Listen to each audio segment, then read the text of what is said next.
오늘부터 우리는 이제 사순절 특별 새벽 기도회를 6주간 함께 진행을 하게 됩니다.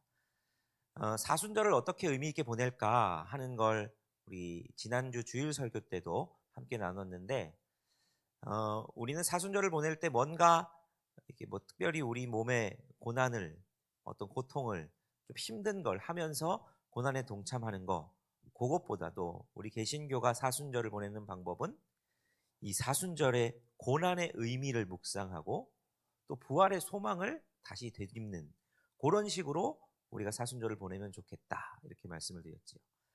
그러니까 이게 특별 새벽 기도회로 모이는 목적이 그러면 분명합니다. 우리가 이 특별 새벽 기도를 통해서 왜 6주간이나 이렇게 모이느냐? 예수님께서 고난 당하신 의미, 그 지난주 설교를 빗대어 보자면, 그러면 또 내게 남은 고난은 내가 어떻게 채워가야 될까 하는 것들에 대해서 함께 고민하고, 또 부활의 소망에 대해서 함께 더 붙잡는 시간이 되기 위해서 우리가 이제 6주간을 모이게 되는 거지요. 그래서 오늘부터 이제 6주를 시작하면서 6주 전체의 주제를 뭘로 잡을까 고민을 하다가, 우리가 예수 그리스도께서 걸어가신 길, 그리스도의 길이라는 주제를 한번 잡아봤습니다. 주님께서 이 땅에 오셔서 이제 공생애를 시작하셨지요. 본격적인 사역을 시작하셨습니다. 그리고 십자가와 부활까지 그 모든 여정에서 예수님께서 여기저기를 많이 다니셨거든요. 근데 그때마다 간 곳에 목적이 있으셨습니다. 그래서 우리는 예수님께서 십자가와 부활까지 쭉 가실 때 걸어가신 그 길들, 그 요소요소에 걸어가신 길들을 한번 6주간 살펴보면서 이게 도대체 어떤 의미로 이 길들을 걸어가셨는가 하는 걸 함께 살펴보려고 하는데, 오늘은 그 첫 번째로 광야의 길이라는 길입니다. 하나님 앞에 우리가 이렇게 기대하며 나아갈 때, 저도 그렇게 기도했지만 분명 하나님께서 우리 각 사람에게 필요한 은혜들을 주실 줄 믿습니다. 자, 그러면 오늘 우리가 광야의 길이라는 이 주제를 가지고 함께 살펴볼 텐데, 여러분, 광야라는 곳, 광야의 이 의미가 어떤 것일까 했을 때, 예수님이 주로 가셨던 광야는 어디냐면 바로 유대 광야라는 곳입니다. 여러분, 유대 광야가 어떻게 생겼는지 잘 느낌이 안 오실 수 있는데 사진을 한번 띄워서 보여드리면, 유대 광야는 이렇게 생겼습니다. 여러분의 생각과 좀 비슷한지 모르겠습니다. 우리가 광야라고 하면 여러분 사막을 생각하셨을 수도 있고 한데, 광야가 좀 되게 척박한 곳이고, 유대 광야는 특별히 지형이 좀 험합니다. 그러니까 아주 평탄한 평지가 쫙 펼쳐져 있는 그런 곳이라기보다는 깎아지는 절벽이나 골짜기도 많고 굉장히 돌들도 많고 척박한 땅. 여러분, 우리가 광야라고 하면 우리는 광야를 잘 모르잖아요. 우리나라는 광야 같은 곳이 잘 없으니까. 그러니까 성경에서 말하는 광야, 시인들이 말하는 광야, 그렇게 생각하다 보니까 광야를 굉장히 낭만적인 곳으로 생각할 수 있습니다. 그러니까 아까 사진도 봤지만 저런 광야를 딱 보여주면 와, 한 번쯤 가고 싶다. 여러분 가보고 싶으시죠? 근데 이제 가서 한 몇 시간 있으면 나가고 싶다, 이렇게 생각하실걸요. 제가 저 광야 가서 성지순례 갔을 때 광야 가서 찬양하자고 해가지고, 그때 제가 이제 기타 들고 찬양하는데, 찬양 시작하는데 악보도 못 보겠고 눈을 못 뜨겠는 거예요. 아니, 모래도 여기 있지만 땀이 너무 흘러가지고 물처럼 땀이 막 흐르니까 눈을 못 뜰 정도로. 광야는 굉장히 더운 곳인데 그 더위를 피할 수 있는 그늘도 잘 없고, 밤이 되면 어마어마하게 추워지고, 우리는 광야에 대해서 잘 몰라서 낭만적으로 생각할 수 있지만, 광야는 뭔가 낭만, 생명력 이런 것보다는 절망의 땅이고 죽음이란 단어가 훨씬 잘 어울리는 땅이 광야라는 땅입니다. 예루살렘에서 보면 예루살렘에서 우리가 보기에 서쪽으로, 지도상으로는 서쪽으로 쭉 펼쳐져 있는 곳이 광야거든요. 예루살렘에서 서쪽으로 쭉 나아가다 보면 이제 유대 광야가 쫙 펼쳐집니다. 근데 구약에서 이제 이스라엘 사람들은 이 광야를 뭐라고 불렀냐면 여시몬이라고 불렀습니다. 이게 무슨 뜻이냐? 황폐함, 폐허 이런 뜻입니다. 그러니까 광야는 황폐한 곳, 폐허가 된 곳, 이게 바로 광야입니다. 그게 바로 광야랑 잘 어울리는 단어죠. 그러니까 광야는 뭔가 생명력 있고 뭔가 낭만적이고 이런 게 아니라 가면 누구나 다 여기 참 황폐하다, 폐허다 이렇게 만들어 놓은 어울리는 곳이죠. 그래서 광야를 한마디로 정의하면 이렇게 정의할 수 있습니다. 인간이 만들어 놓은 모든 안정장치가 해제되고 오직 하늘만 바라볼 수밖에 없는 진실의 장소. 톰 라이트라는 유명한 신학자가 이렇게 얘기를 했거든요. 광야는 인간이 해놓은 모든 안전장치가 해제되는 곳이다. 그리고 광야는 그래서 하늘만 바라볼 수밖에 없는 진짜 진실을 마주하는 장소다. 이게 광야다 하는 거죠. 그러니까 인간의 노력으로 뭔가 할 수 없는 곳, 그게 광야라는 거죠. 그러니까 우리가 인생이 광야 같다라고 말할 때, 내가 지금 광야를 지나고 있는 것 같다라고 표현할 때 그런 느낌을 떠올리시면 됩니다. 내가 조금 힘들다고 그게 광야가 아니라 내 모든 안전장치가 다 해제되는, 그러니까 내가 할 수 있는 나름대로 내 인생을 위해 계획해 놓은 안전장치가 해제되고 진짜 하늘만 바라볼 수밖에 없는 곳, 여러분 그게 우리 인생에 그런 광야가 찾아올 때가 있죠. 자, 오늘 예수님께서 그 광야로 들어가신 이야기들을 우리가 함께 보게 됩니다. 예수님이 광야로 들어가셨는데 그리고 오늘 시험을 받으시죠. 자, 그러면 예수님께서 이 광야로 들어가신 것을 통해서 우리에게 뭘 말씀하실까? 예수님 분명히 뭔가 목적이 있으셔서 광야로 가셨거든요. 자, 오늘 예수님의 광야 이야기를 통해서 우리에게 광야가 도대체 어떤 의미인가? 왜 예수님은 광야의 길로 가셨나? 하는 걸 통해서 광야의 의미를 함께 좀 살펴보려고 합니다. 자, 첫 번째로 본문을 통해 하나님 우리에게 알려주시는 것, 광야는 성령에 이끌려 간 곳입니다 하는 사실입니다. 광야는 성령에 이끌려 간 곳이었다는 거죠. 자, 우리 본문 1절 말씀인데요. 같이 한 목소리로 읽어보겠습니다. 시작.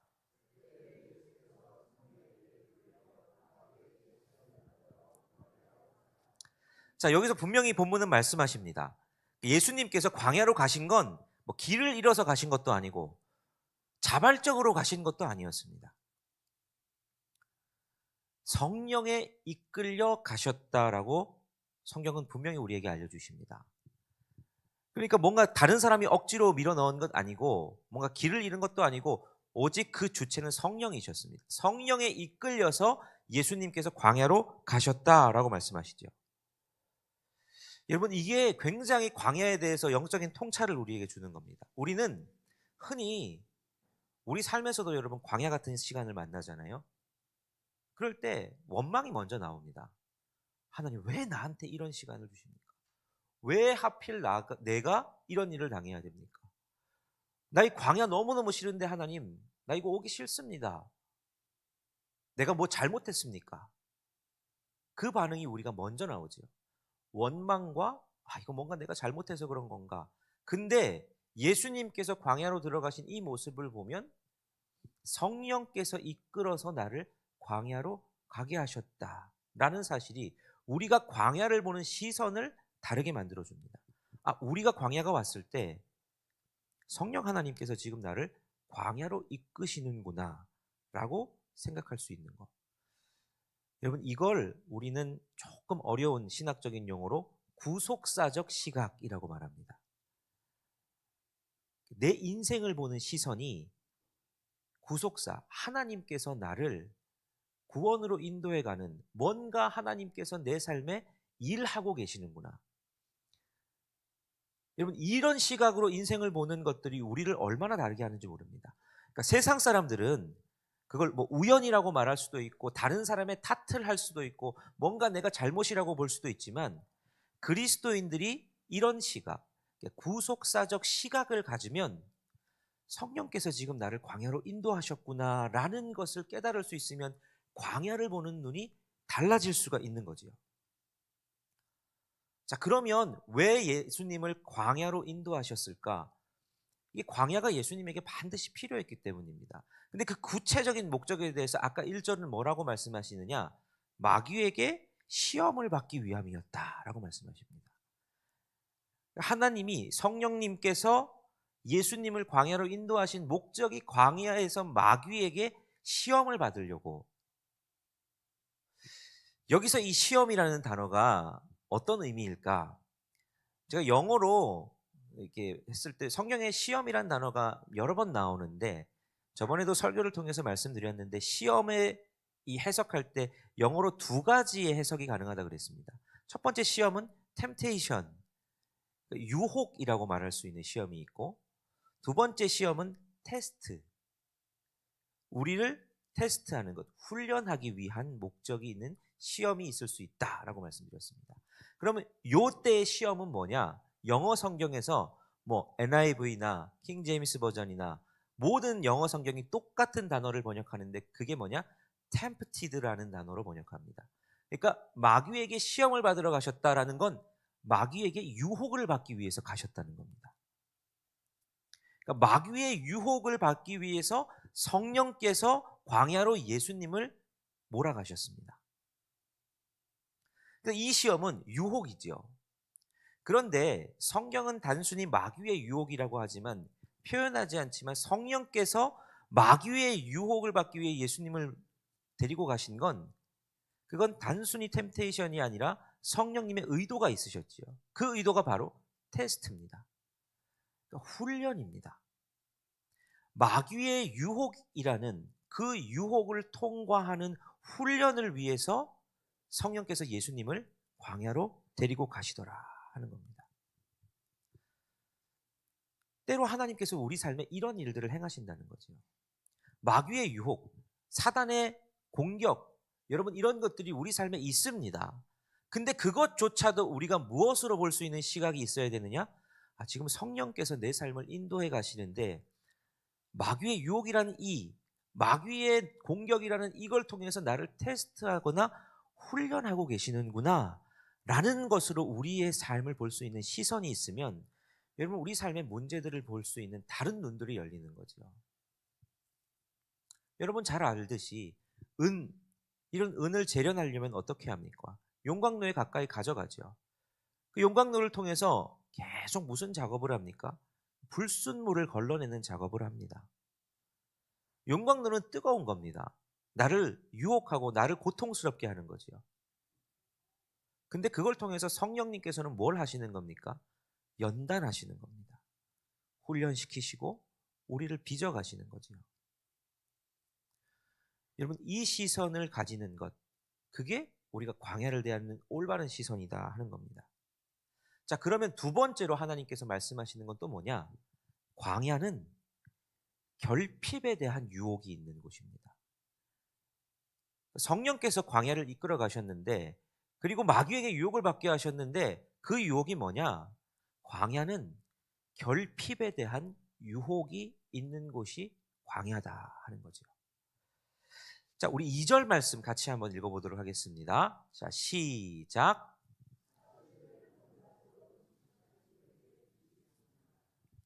자, 예수님께서 40일을 금식하십니다.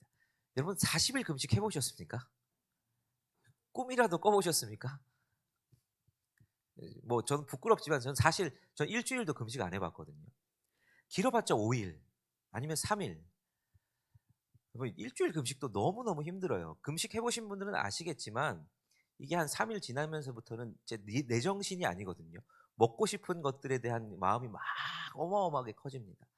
40일 금식은 낭만적으로 우리는 그냥 40일 금식, 40일 금식 뭐 이런 얘기 하지만 목숨을 내놓고 하는 겁니다. 아무나 할 수 있는 거 아니고요.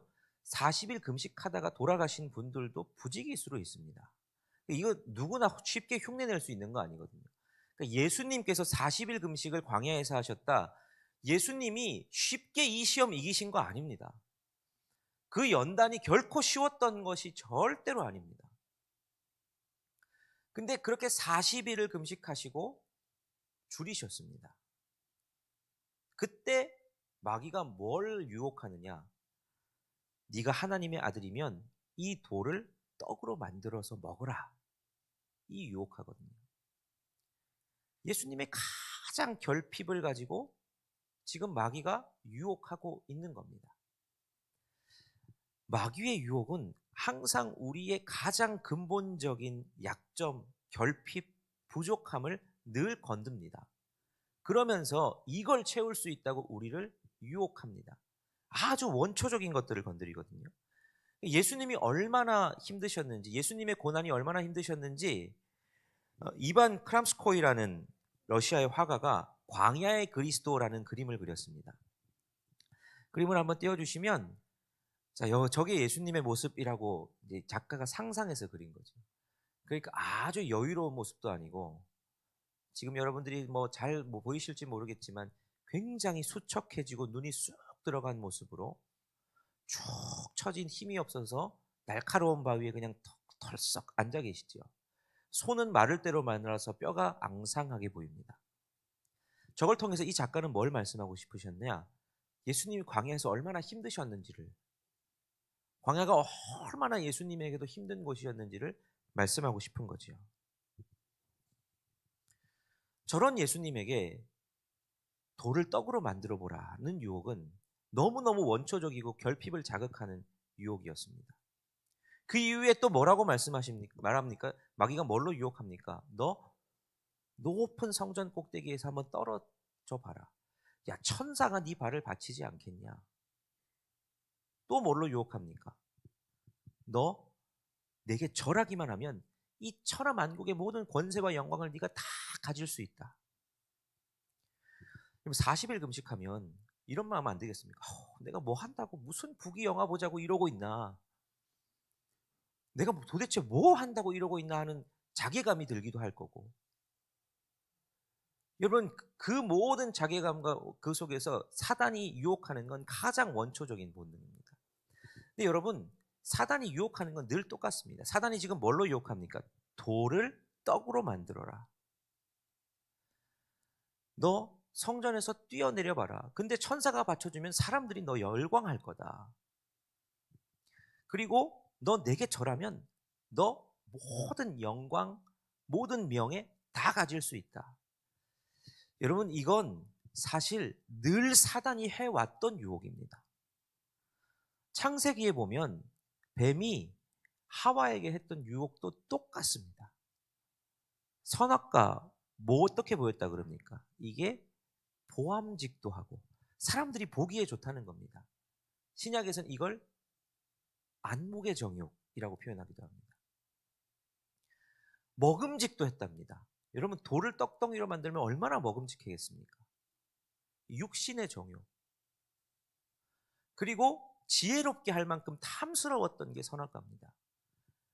이거 모든 사람들이 다 자기를 우러볼 수 있는 명예, 권력 다 가질 수 있다고 합니다.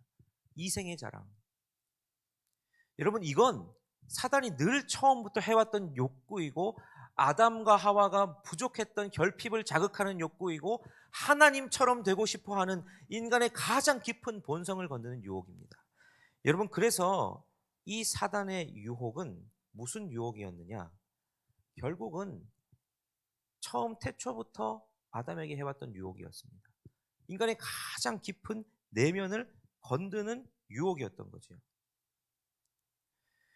여러분, 그런데 이 것들을, 이 시험의 본질을 똑같이 예수님에게 하고 있고, 예수님은 이 광야의 시험들을 통해서 우리에게 뭘 알려주고 싶은 것이냐?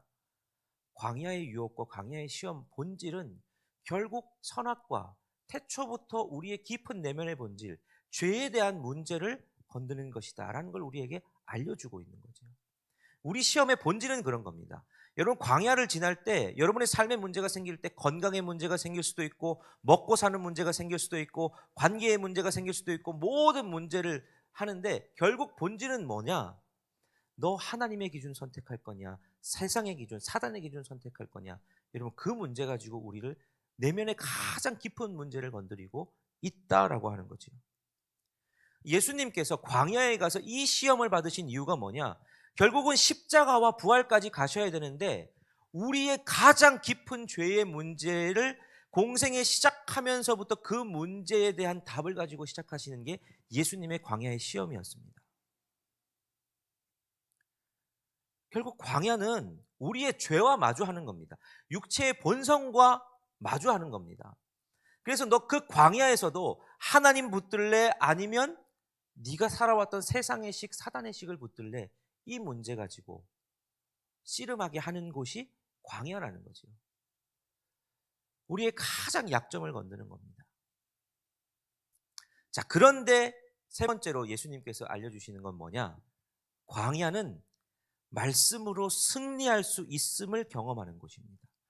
광야는 예수님께서 그걸 보여주신 거거든요. 말씀으로 이렇게 승리하는 거란다. 너 승리할 수 있단다. 그걸 보여주신 곳이 광야입니다. 그래서 우리는 광야를 말씀으로 승리할 수 있는 능력이 우리에게 있습니다. 예수님께서 4절 말씀에서 단호히 선포하시죠. 우리 4절 말씀 같이 읽겠습니다. 시작.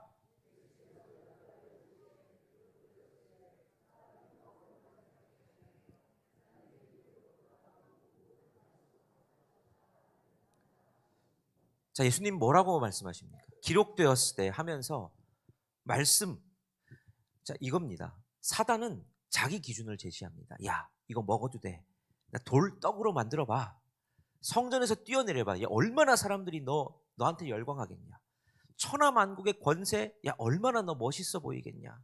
네가 모든 것 자랑할 수 있는 거 다 가질 수 있어.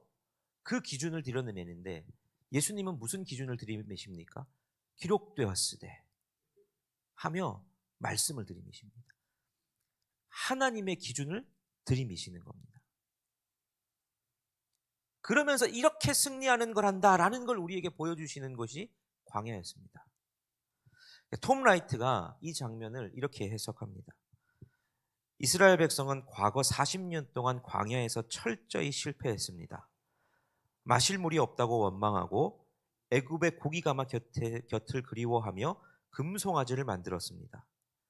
그들은 철저히 눈에 보이는 떡을 위해 살았습니다.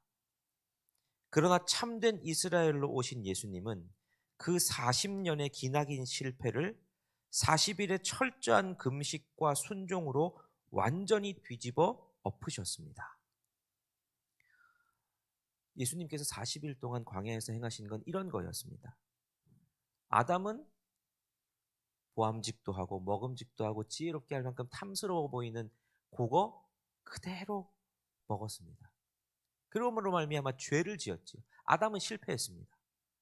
이스라엘 백성도 실패했습니다. 40년 동안 광야에서 똑같은 훈련 받으면서 그들은 광야에서 떡 없다고, 고기 없다고 계속 애굽 그리워하고, 그리면서 하나님 못 믿겠다고 금송아지 만들고 똑같은 시험 또 실패했습니다. 근데 예수님께서 뭘 하신 겁니까? 40일 동안 금식하시면서 이게 무슨 의미였냐? 이렇게 하나님의 기준으로 승리하는 거란다라는 걸 보여주신 겁니다. 그 실패의 흐름을 끊어내고 공생의 사역을 시작하면서 이 40년의 시간, 40일 동안의 이 광야 생활을 통해서 새로운 시발점을 우리에게 제시해 주시는 거지요. 말씀으로 이렇게 승리할 수 있는 거란다. 광야는 이렇게 지나는 거란다. 죄는 이렇게 이기는 거란다. 시험은 이렇게 승리하는 거란다. 라는 걸 보여주시는 것, 그게 바로 광야의 의미였습니다. 여러분, 오늘 우리는 광야 앞에 서 있습니다. 우리의 삶에 광야가 찾아올 때가 있습니다. 여러분, 그때 우리가 어떻게 승리할 수 있겠습니까? 여러분, 유대 광야에 가면 하나 신기한 풀이 있습니다. 사진을 한번 띄워주시면 저렇게 생긴 풀입니다. 이거는 여리고의 장미라고 부르기도 하는데, 왜냐하면 이제 여리고 골짜기들에 많이, 여리고에 있는 그 유대 광야 근처에서 많이 있습니다. 근데 이걸 다른 이름으로 부활초라고 부릅니다. 부활초가 어떤 풀이냐? 건기가 되고 바싹 비가 안 오면, 이스라엘은 이제 건기와 우기가 뚜렷하니까 건기가 되면 저 풀이 저렇게 바짝 웅크립니다. 그래서 말라 죽은 것처럼 되고 스스로 뿌리를 자릅니다. 그래서 건기에는 저게 바람이 불면 광야에 뒹굴뒹굴 하면서 굴러다닙니다. 여기저기. 그래서 꼭 아유, 쟤는 다 말라서 비틀어진 풀이고 죽은 것 같구나라고 생각이 되는데, 저게 조그만한 이 겨울비가 금세 내려서 조그만한 물이 떨어지거나 물웅덩이에 가면 어떻게 되느냐? 다음 사진 보여주시면 졸했던 부활초가 팍 잎을 피면서 안에 하얗 푸르른 속살 잎들을 펼쳐냅니다. 금방 저렇게 팍 풀들을 펼쳐내죠. 그래서 사람들은 저걸 여리고에 많이 있다고 해서 여리고의 장미라고 부르기도 하고 부활초라고 부르기도 합니다. 저 부활초를 다시 살게 하는 건 뭐 돌을 떡으로 만드는 기적이나 이게 아니라 하늘에서 내려온 비가 저 부활초를 다시 피게 하는 거죠. 우리의 인생도 마찬가지입니다.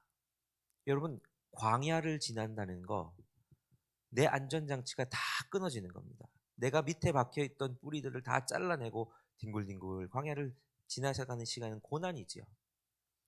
그런데 주님이 그 광야를 승리할 수 있게 해주십니다.